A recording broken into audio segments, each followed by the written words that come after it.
sebuah perguruan tinggi swasta di Bandung. Nah, dia ngadakan seminar itu, sex education.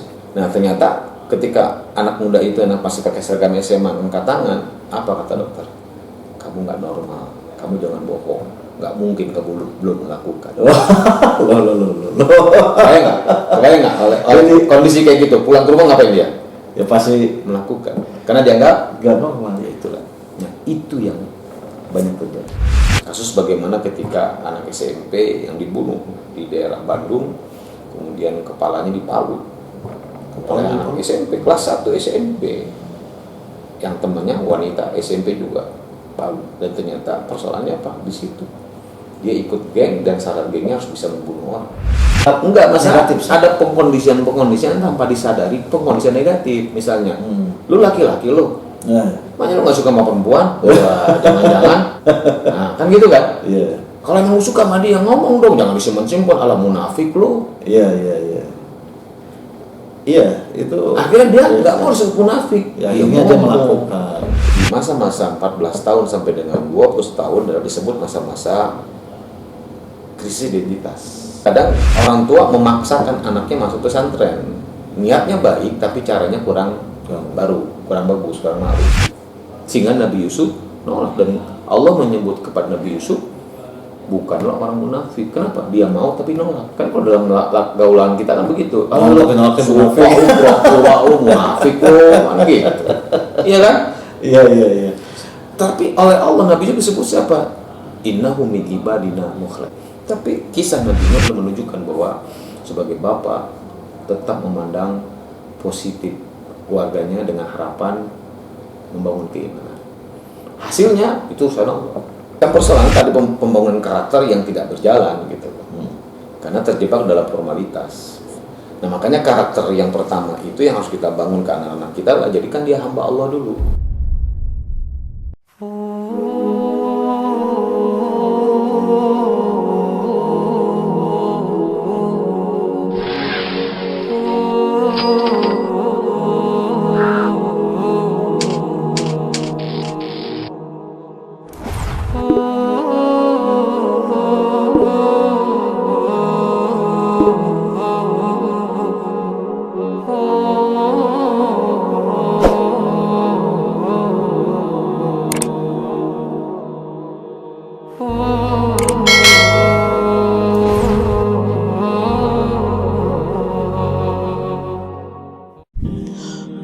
Kenapa anak kita mudah terpengaruh hal negatif?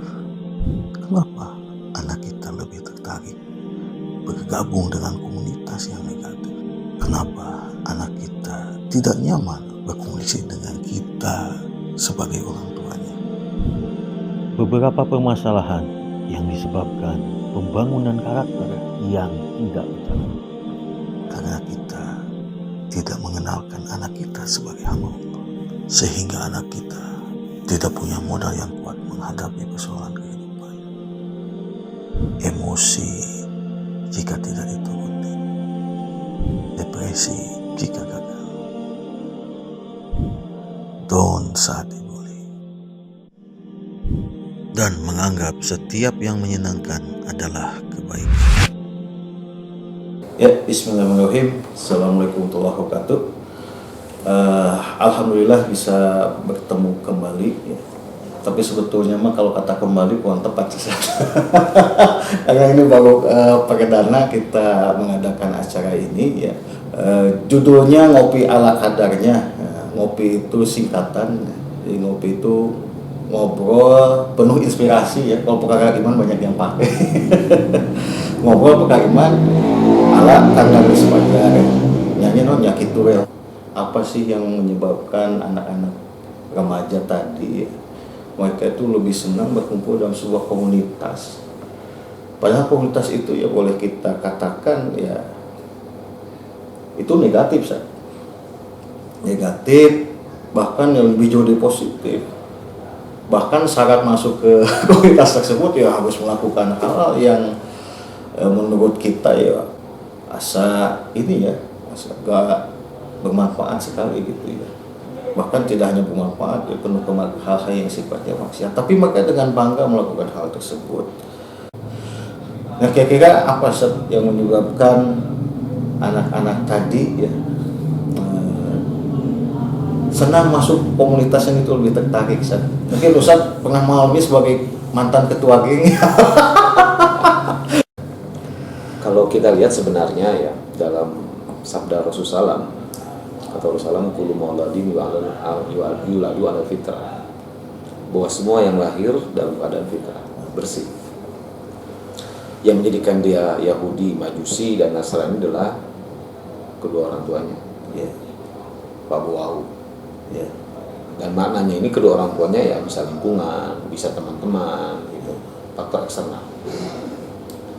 Nah kondisi ini ditambah lagi dengan dunia perkembangan manusia bahwa ada namanya balita, bayi di bawah 5 tahun, ada namanya anak-anak sampai usia 14 tahun, dan 14 tahun disebut sebagai remaja awal sampai 21 tahun, 20 tahun remaja akhir, baru dia disebut dewasa.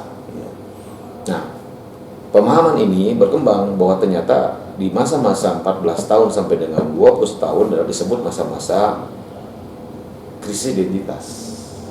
Masa krisis identitas. Iya, sedang mencari identitas. Dari usia 14 tahun sampai dengan 21 tahun. 14, wah itu lagi senang-senangnya main. Ya, makanya usia remaja kan, disebutnya kan remaja.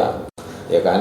Ya, disebutlah mako, ya disebutlah, guru-guru kita pernah bilang juga masa pancaroba, dalam ilmu perkembangan manusia juga disebut, dan ilmu psikolog adalah bahwa memang masa itu masa mencari identitas. Iya. Makanya disebutlah dia sedang mencari jati dirinya gitu.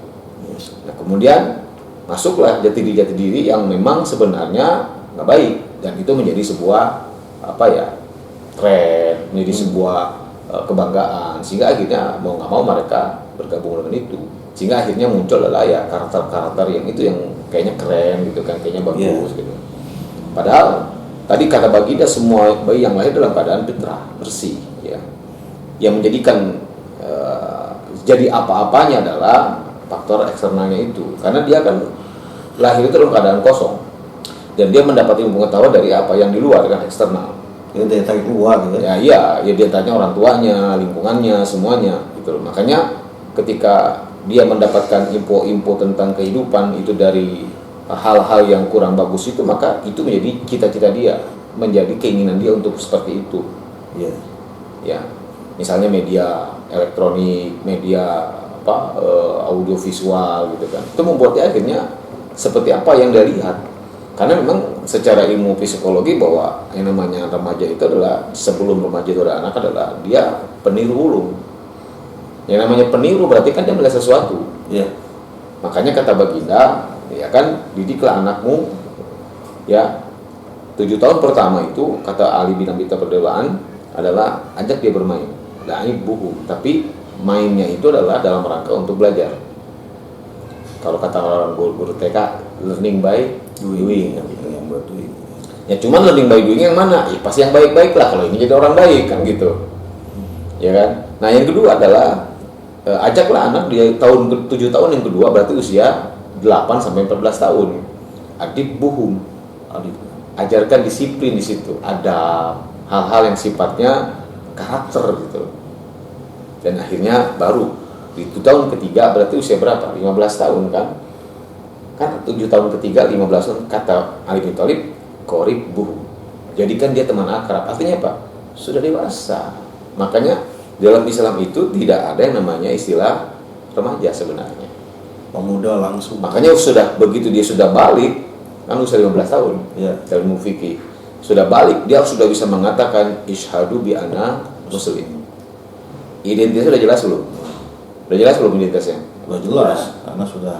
Nah sementara kita dengan secara umum itu kan di sekolah-sekolah dianggap oleh guru-guru kita tanpa disadari, dianggap sedang mencari identitas diri, sehingga apa yang terlihat, apa yang dia dapatkan, itulah yang akan menjadi sebuah keinginan dia.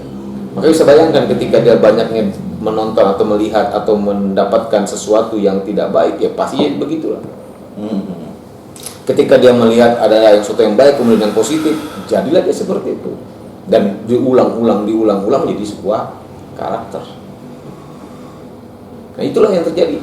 Makanya dalam Al-Quran Karim Allah sebutkan posisi yang paling Allah suka itu menjadi hamba Allah. Iya kan? Iya. Kayak contoh ada cerita tentang bagaimana anak usia 7 tahun sudah hafal Quran 30 juz.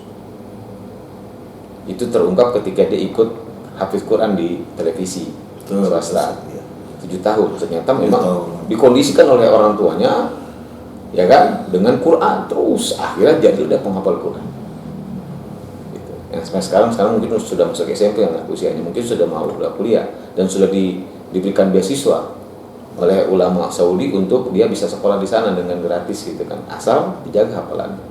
Itu kan satu motivasi tertentu membuat dia bisa komitmen dengan apa yang dia dapatkan, dan untuk kebaikan ya sudah. Makanya itu dia ada doa yang sering kali kita sampaikan kalau kita masuk ke sebuah daerah yang gak kita kenal, Rabbi dakhilni mudkhala sidqin wa akhrijni mukhraja sidqin wa ja'alni min ladunka sultanan nasir. Nah, doa ini kalau kita paham kan, kita masuk satu lingkungan, kita berdoa, ya Allah, masukkan aku dengan masukan yang benar dan keluarkan aku dengan keluaran yang benar, dan berilah kekuatan bagiku untuk kekuatan yang menolong.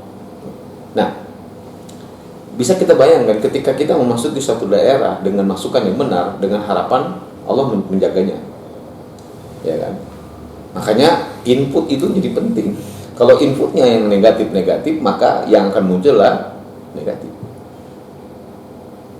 Kan reaksi sangat bergantung, reaksi sangat bergantung aksi. Kalau aksinya baik, maka reaksinya baik. Ya kan? Makanya bagaimana kita dengan usia remaja ini, kita berikan yang baik-baik terus dari mulai dia lahir sampai dengan dia balik. Ketika balik dia sudah bisa menentukan dirinya sendiri. Disitulah dia sudah bisa disebut mengatakan isyhadu bi ana muslim. Maka perhatikan anak kita yang dari dengan cara yang baik oleh orang tuanya, dengan didik yang sekedar aja ada, secara karakter juga berbeda perkembangannya. Ya kan, kenapa orang tua sekarang pengen anaknya pesantrenkan gitu kan, diinikan. Cuma masalahnya, persoalannya tidak mempersiapkan anaknya di rumahnya seperti apa, sehingga terjadilah anak-anak krisis juga di situ. Kenapa? Antara di pesantren dengan di rumah berbeda. Di pesantren dia mendapat kebaikan, di rumah ternyata bapak ibunya tidak lakukan kebaikan. Itu membuat anak jadi bingung. Akhirnya apa? Dia cari di luar. Ketika di luar, dapatlah teman-teman yang kayak begitu, bikin game, bikin ini, sehingga dia merasa nyaman di situ. Udah, itu terjadi.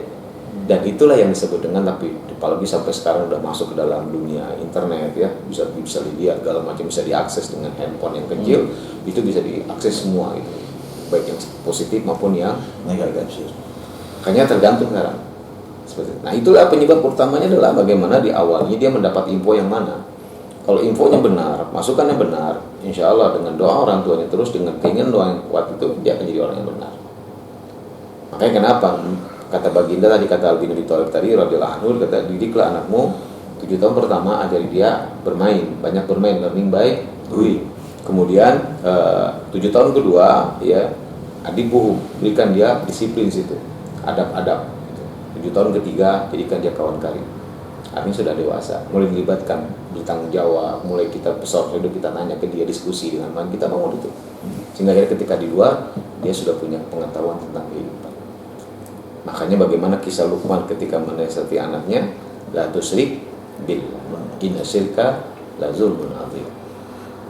Terus bagaimana ketika Nabi Yakub akan meninggal dunia, dikumpulkan anaknya, sekali lagi dicek gitu loh.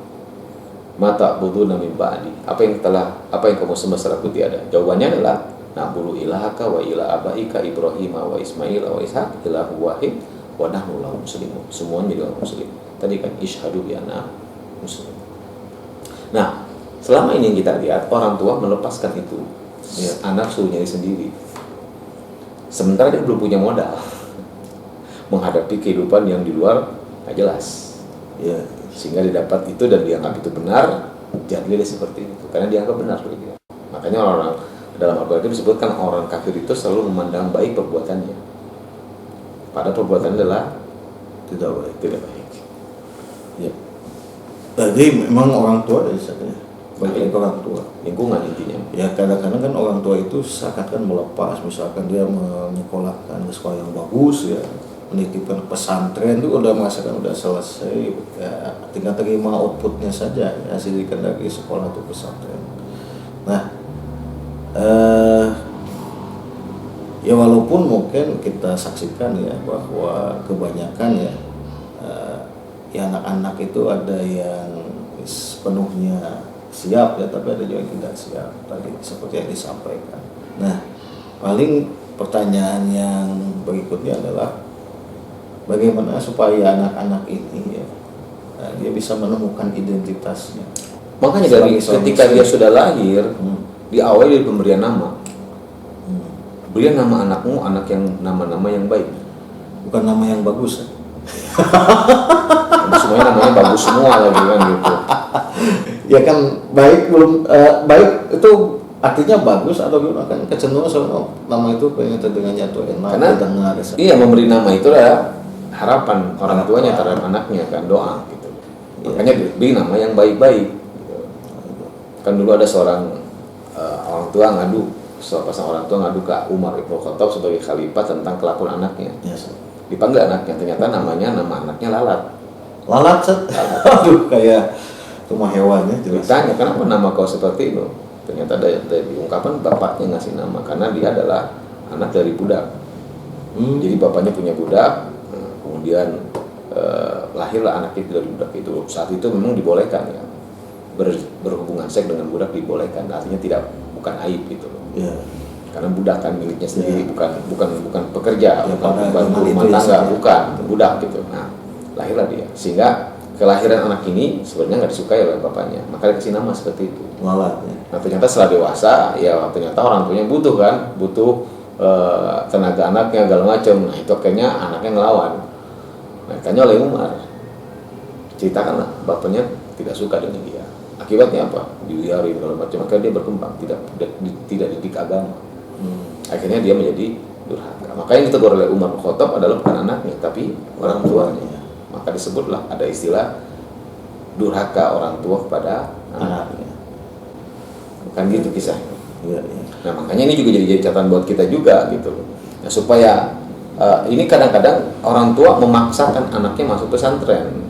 Niatnya baik tapi caranya kurang bagus, kurang ma'ruf. Iya kan?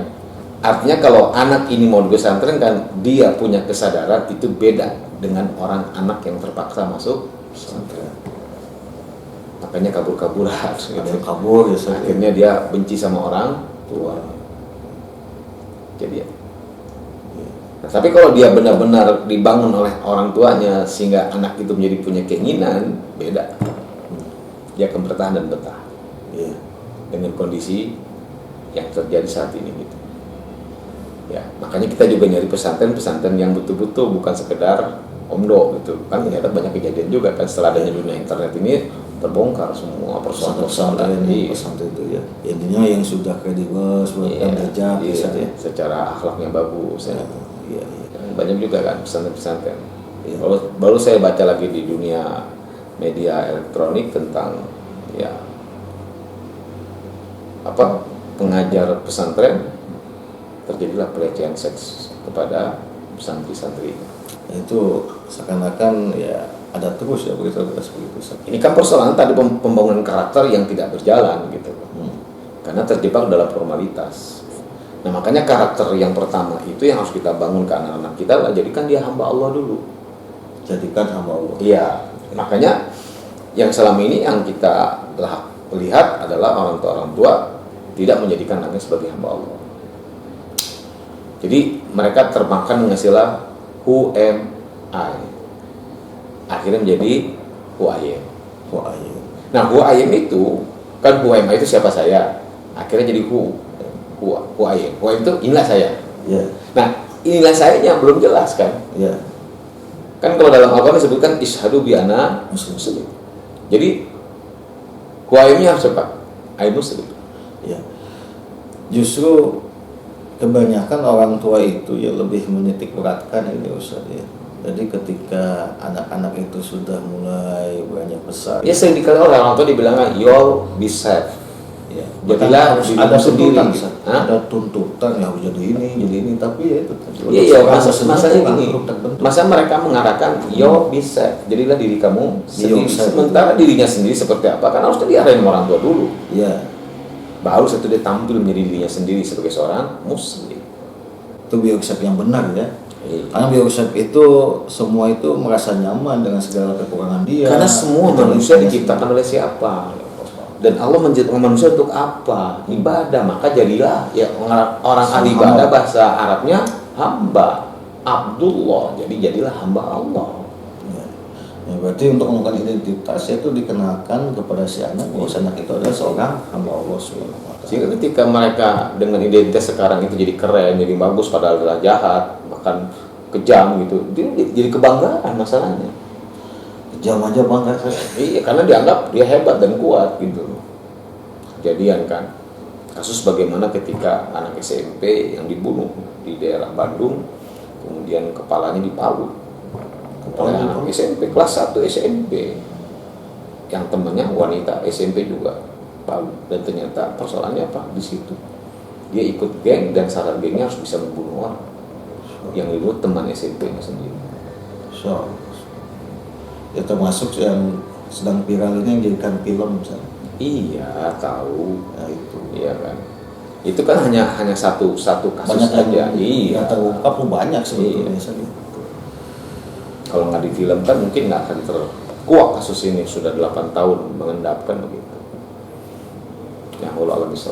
Ternyata ya senang bagi komunitas ya. Kemudian ada perundungan juga, bullying ya. Ya karena itu jadi tren. Kalau nggak dibully bukan manusia. Kalau nggak dibully nggak normal.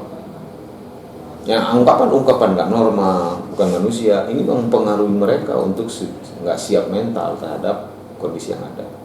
Saya pernah waktu itu ngadakan seminar tentang sex education. Terus dari 300 peserta yang bicara pertama adalah dokter. Nah dokter itu mengatakan, saya sebelum bicara saya ingin minta ini dulu lah respon dari anak SMA rata-rata. Siapa di antara kamu yang belum pernah melakukan onani? Ternyata dari 300 orang, 1 orang angkat. Yang belum pernah? Iya. Berarti banyak. Ya kan ini real ya. Realita. Kita jujur gitu. Dan cuma 1 orang yang angkat. Apa kata dokter? Itu sekarang usia berapa sih? Dulu tahun 93, saya masih mahasiswa waktu itu. Jadi pesertanya mahasiswa semua? Enggak, SMA. Oh SMA sih. Di sebuah perguruan tinggi swasta di Bandung. Nah dia ngadakan seminar itu, sex education. Nah ternyata ketika anak muda itu masih pakai seragam SMA angkat tangan, apa kata dokter?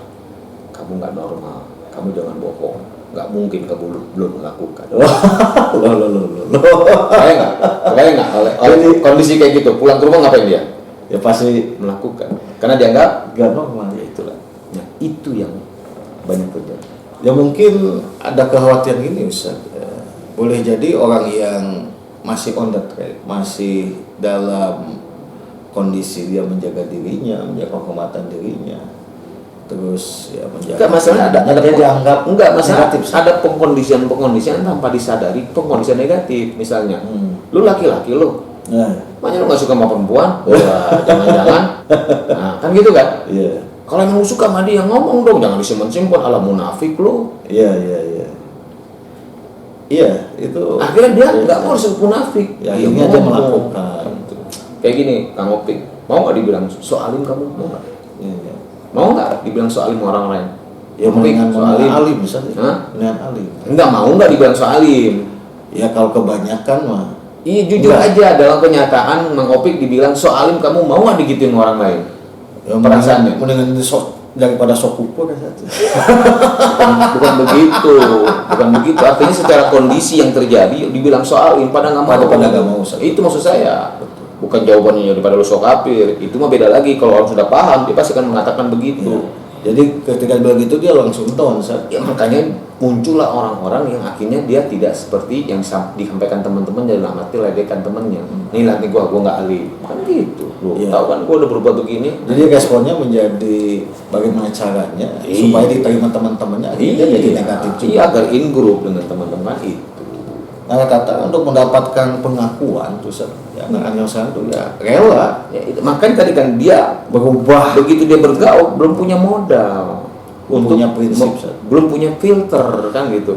Nah, filter itu adalah keimanan.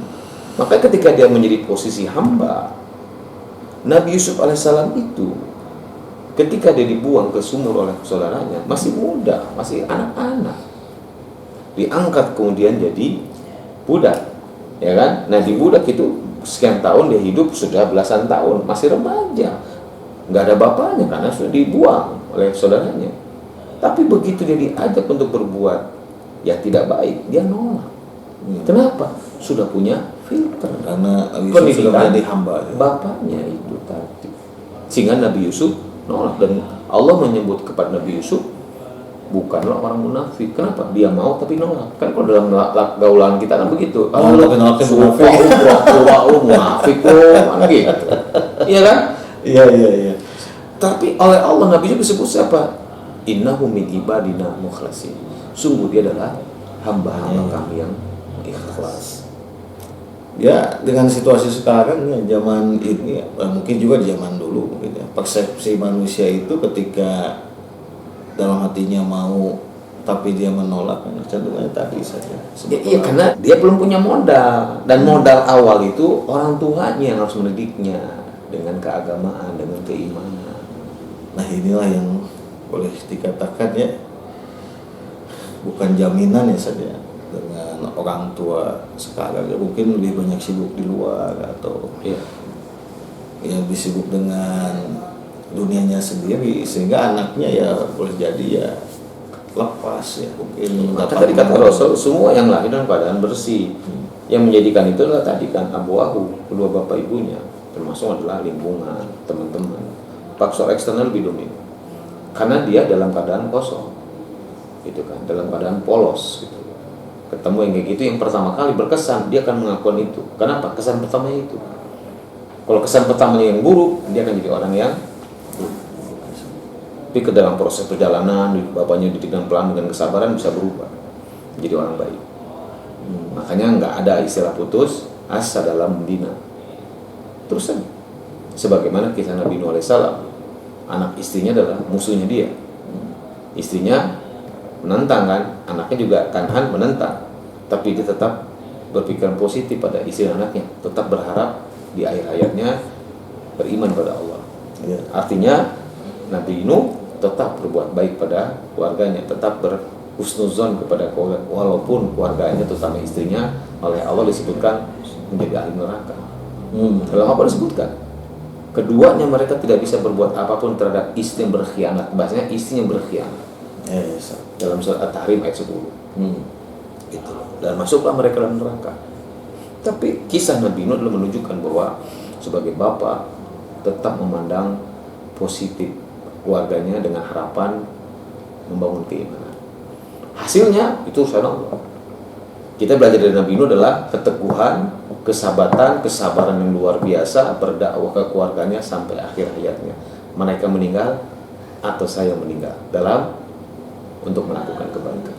Ya, jadi kalau kita melihat dari kisah Nabi Nuh itu berarti ada sebuah poinnya saja yang harus kita renungkan itu dan mungkin juga patut dicontoh ya. Itu adalah sebuah ikhtiar dan tiada penanti.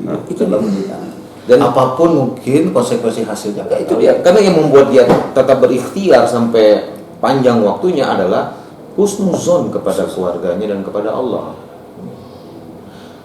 Karena sampai ada seorang ibu mengatakan, saya tidak rela selamanya suami saya masuk neraka. Ngomong kayak gitu, kayaknya keren ya. Saya bilang, bagaimana dengan bapaknya Ibrahim, pembuat patung? Dan Ibrahim pernah mengatakan, saya nggak rela bapak saya masuk neraka. Nggak ada, karena semua keputusan itu adalah akhirnya di siapa? Tugas dia adalah berusaha berbuat kebaikan. Jadi tidak ada bahasanya ini pesimis itu. Iya, siapa yang tidak mau keluarganya masuk surga? Semuanya ingin masuk surga. Itu harapan yang kita bangun sebagai bentuk target kerja kita dan bentuk target berbuat baik. Artinya jangan pernah putus asa di situ. Dan jangan langsung memponis gitu. Ya Ya, kadang-kadang kan ada sifat yang terburu-buru para orang tua itu ya, ingin semuanya itu bisa, bahkan ya melihat kecenderungan sekarang ya dengan berbekal ikut pelatihan parenting seperti itu. Ada sebuah harapan yang besar, ekspektasi kepada si anak bahwa ya dengan seperti ini harus berhasil. Jangan sampai begini, keberhasilan anak kita itu adalah hasil kerja kita ansih tanpa melibatkan Allah SWT. Sehingga akhirnya ketika anak sukses ada kebanggaan. Ketika gagal itu akan membuat dia bisa putus asa. Nah, itu bahayanya. Sementara kalau wilayah kita bergerak, beramal, berbuat baik, hasilnya terserah Allah. Di situ kita ada upaya terus semangat, nggak pernah memvonis anak kita. Kenapa? Karena target dibuat, hasil terserah Allah, dan dia terus berbuat lillahi ta'ala. Iya. Ya, karena kebanyakan orang tua sekarang itu puasan sudah begini, tapi anaknya anggar-anggar wae. Ya contoh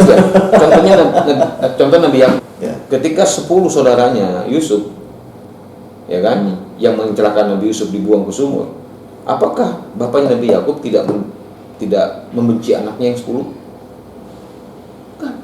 Gak pernah ya di ayat Quran itu ngusir ke siang 10 atau apa ya saja, pernah memponis, mengutuk bahkan. Justru dia terus mendidik anaknya menjadi orang yang benar. Akhirnya puncaknya ketemulah dengan saudaranya Nabi akhirnya Yusuf. berkumpul lagi Nabi Yusuf. Dan apa ungkapan saudara-saudaranya? Mohon ampunkan kepada Allah tentang kami, perbuatan kami dahulu. Bertobat. Kak Ayah juga ngomong, ya wahai ayah, minta ampunlah pada Allah untuk kami atas kesalahan kami. Karena memang dia meyakini doa yang akan dikabulkan adalah doa yang ketika dia beriman dengan kuat dan bagus. Walaupun doanya juga dia melakukan doa gitu kan. Cuman asanya belum mantap kalau memang belum ada kata ampunan dari Allah. Dan ternyata Nabi Yusuf gak dendam dia kepada saudaranya. Diungkapkan dalam Al-Quran dalam surat Yusuf itulah dia mengatakan terjadinya perpecahan antara dia dengan saudaranya. Disebutkan penyebab siapa? Ulah syaitan. Nah, syaitan deh. Iya. Aduh, dia lagi. Ya, artinya dia tidak sakit hati dengan saudaranya gitu loh. Dan dia memaafkan saudaranya. Luar biasa. Ya itu ya, padahal boleh jadi ya akibat perbuatan saudaranya itu ya. Nabi Yusuf kan mengalami periode hidup yang bukan lumayan lagi, sangat sulit ya. Posisinya budak jadikan budak lagi ya. Terus kalau kita mungkin posisi ya, setelah nolak ajakan nyonyanya, apa yang terjadi? Masuk penjara. Tempat yang gak menyenangkan. Tapi disitulah Allah angkat kemuliaannya. Allah angkat di Nabi, Allah angkat di Rasul, di penjara. Artinya begini, kadang-kadang hal-hal yang tidak menyenangkan itu bukan buruk, dan kadang-kadang hal-hal menyenangkan belum tentu baik. Kadang menjerumuskan. Itu dia. Kadang membuat kita. Dan kita selalu berpikir yang enak itu yang baik, yang nggak enak adalah yang buruk. Padahal yang gak enak itu ya bisa mendidik kita. Iya, padahal tidak semua enak itu baik, dan tidak semua buruk itu tidak semua yang tidak menyenangkan itu buruk gitu. Ya, inilah yang dialami oleh Nabi Yusuf alaihissalam. Itu yang saya perhatikan. Kalau alam bisa, baik, Sadaris. Ya. Alhamdulillah, ini waktu sudah menunjukkan lebih dari 30 menit. Ya. Insya Allah ini bukan yang terakhir. Insya Allah kita akan lanjutkan ke pertemuan berikutnya. Oke. Judulnya Ngopi ala Kadarnya. Ngobrol penuh inspirasi ala Kandres Fajar. Ya gitu ya. Alhamdulillah. Nanti kita lanjut lagi Insya Allah di bulan berikutnya. Insya Allah dengan tema yang mudah-mudahan, bukan mudah-mudahan, yang Insya Allah ya bisa memberikan inspirasi dan memotivasi kita untuk beramal lebih baik lagi. Ya, untuk itu saya ucapkan wassalamualaikum warahmatullahi wabarakatuh. Waalaikumsalam.